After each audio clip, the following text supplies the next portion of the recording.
গ্রাহক সুরক্ষার জন্য আমরা যথেষ্ট সচেতন এবং আমাদের 1 নম্বর প্রায়োরিটি হচ্ছে গ্রাহকের স্বার্থ। আমরা কোম্পানিটাকে ওইভাবে পরিচালনা করি যাতে গ্রাহকের স্বার্থ সংরক্ষিত হয়। এর জন্য ইজ্জাত তরফ থেকে কিছু নীতিমালা আছেন, যেমন ম্যানেজমেন্ট এক্সপেন্স, অর্থাৎ আমরা কত টাকা খরচ করতে পারবো তার একটা নীতিমালা ইজ্জাত থেকে দেওয়া আছে।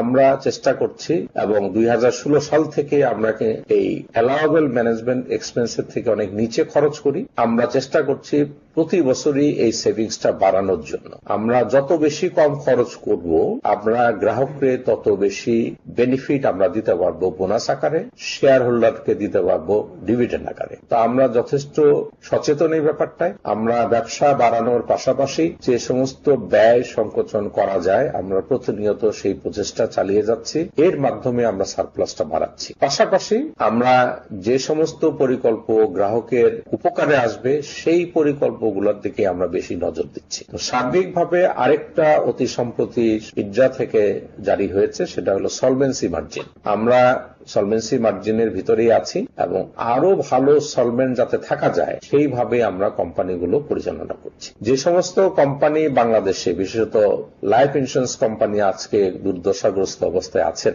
যদি আপনি দেখেন এই দুর্দশার পিছনে কয়েকটা কারণ। একটা হচ্ছে মালিক পক্ষের লুটপাট, কোথাও হয়েছে ম্যানেজমেন্টের দ্বারা লুটপাট, কোথাও হয়েছে ম্যানেজমেন্ট মালিক পক্ষ একসাথে করে লুটপাট করেছে এবং প্রপার ম্যানেজমেন্ট ছিল না, কোনো কমপ্লায়েন্স ছিল না। এই দিক দিয়ে প্রগতি লাইফ, আমাদের যে মালিক পক্ষ আছেন তারা বাংলাদেশের অত্যন্ত সুপরিচিত এবং বিত্তশালী ব্যবসায়ীরা আছেন। তাদের একাধিক ব্যবসা আছে। ইন্স্যুরেন্স ব্যবসাটা তাদের কাছে মুখ্য নয়। তারা ইন্স্যুরেন্স কোম্পানিটা করেছেন মূলত সমাজ সেবার জন্য, কিছু লোকের চাকরির ব্যবস্থা করার জন্য এবং ইন্স্যুরেন্সের মাধ্যমে দেশের মানুষকে সেবা প্রদানের জন্য।